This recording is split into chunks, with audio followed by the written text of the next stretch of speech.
become universally known as core training. I do a lot of reading, and I've read books on core training for cyclists, and I've read articles on abdominal training for low back pain, or I've seen stuff in magazines, trunk training for the beach, or abdominal facilitation for running. And to be honest with you, when you look at it, it's all the same. It's just simple trunk strength training. And there are loads of different ways you can do that.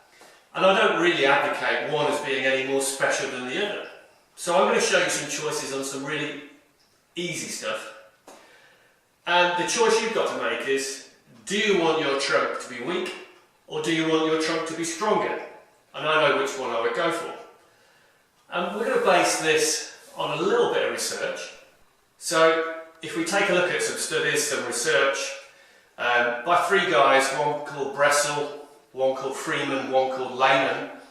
They did some studies on EMG recordings, EMG readings, which is kind of like muscular effort readings of the trunk architecture, the trunk and abdominal muscles in classic exercise positions.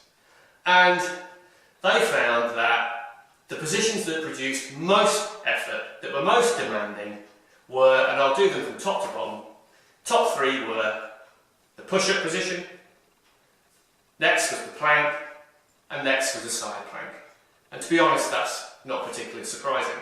So if we think about that, maybe we should base our routines in this session on those three positions. Okay, let's get started. I'm going to keep these really simple. The only equipment you're going to need is a wall, and maybe we're going to put a little bit of tape or a mark around about there on that wall. First technique is going to be a pyramid technique. And what we mean by that is you're going to do 4 or 5 exercises, start with 10 of each, and you rotate around them, then you do 9 of each, rotate around them, 8, 7, 6, 5, all the way down to 2 in this case. I like this sort of training, it's really accessible.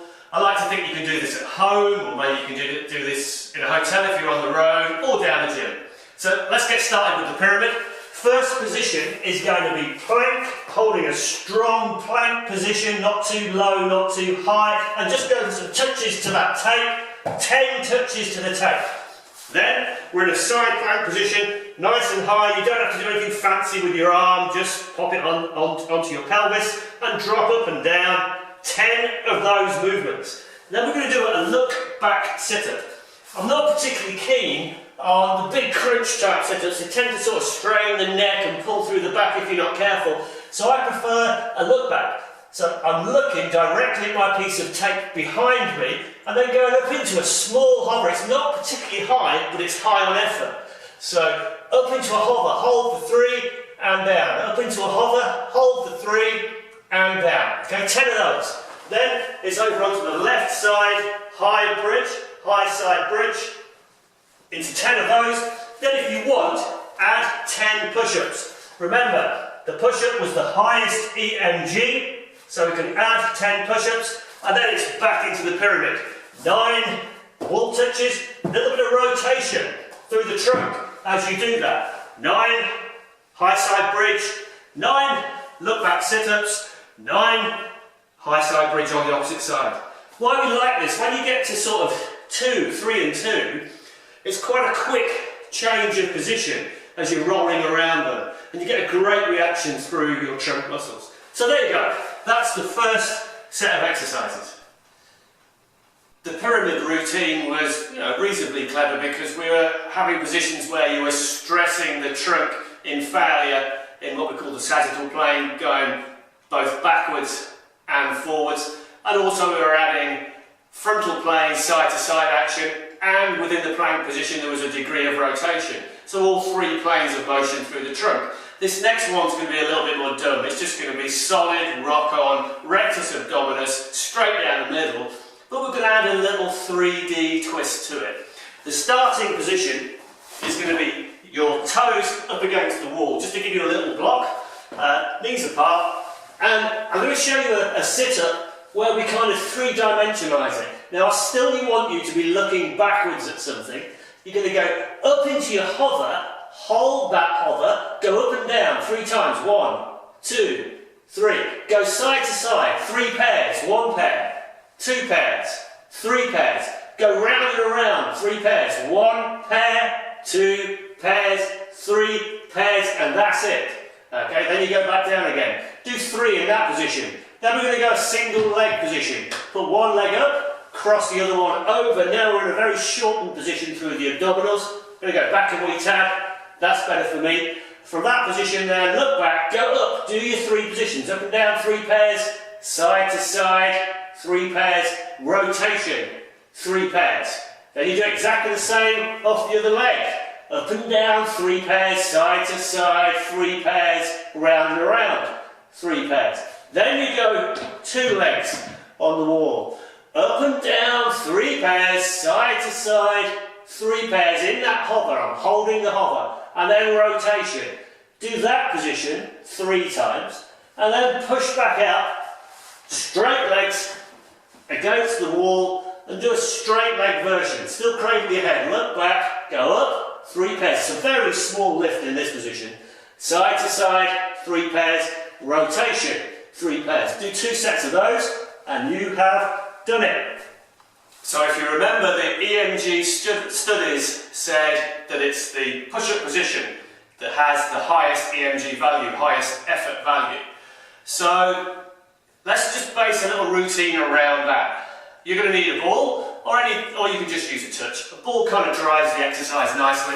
And we're going to hold that strong press-up position. I'd measure yourself 1 arm's distance away from the wall, and then hold that strong press-up position with your feet apart. Little tip for you, when you get in a strong position, drive down onto your calves. Now in that position, you pick your ball up, touch the tape with the opposite hand, and then slowly go down into plank, settle, touch the tape, nice bit of trunk rotation, come back up again, settle, and then touch the tape.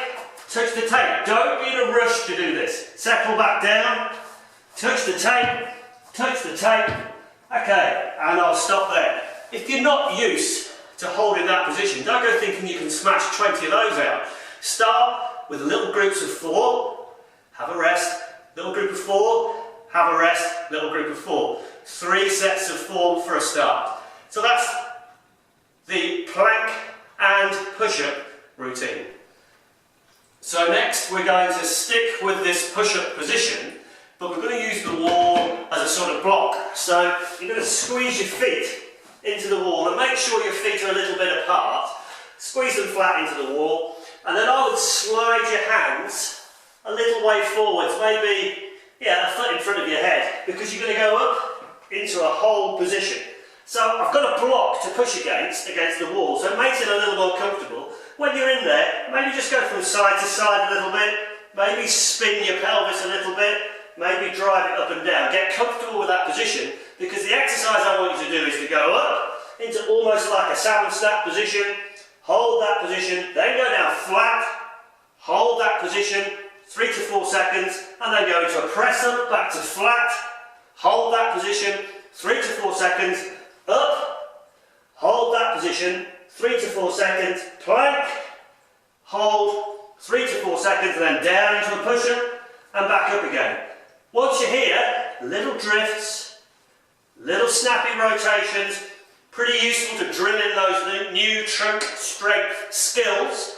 Now, you need to experiment with this. If you're not used to it, again, don't go trying to smash out 20 reps. Maybe do 2, 3, little rest, try again. And this is definitely one of those exercise routines where you kind of need to practice it for a start before you try and attempt big numbers. Try and get the form right.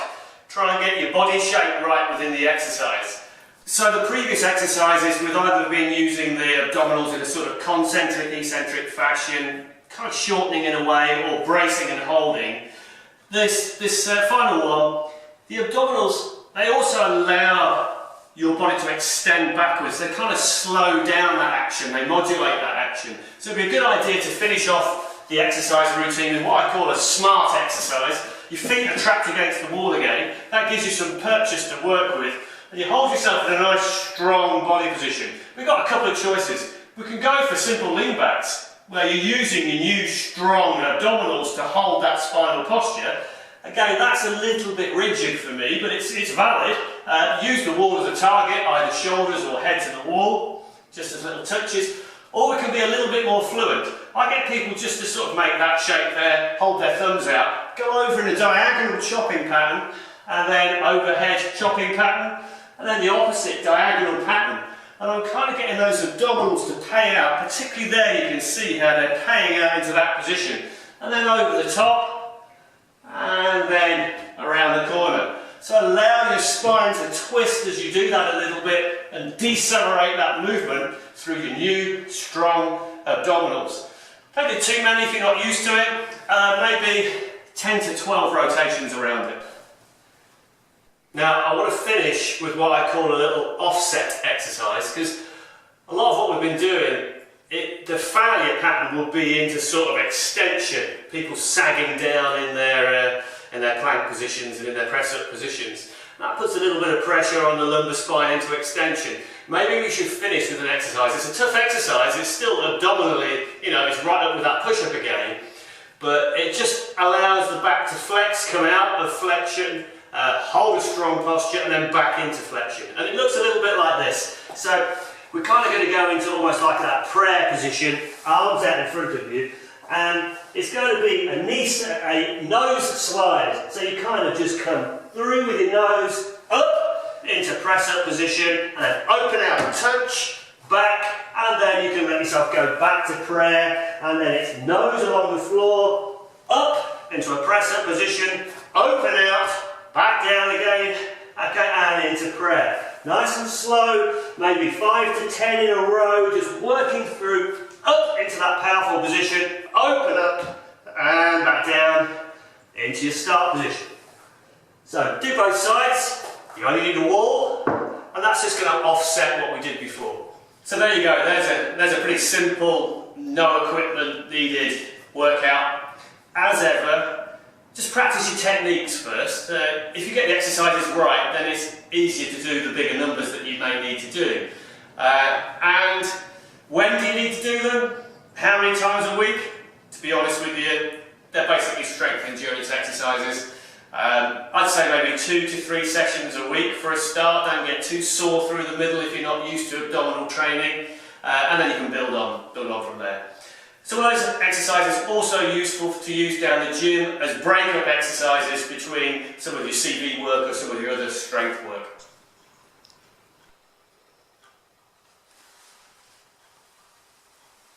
So, thanks a lot for watching. Make sure you work the guys behind me really hard. For more videos, take a look at my YouTube channel or go to my website.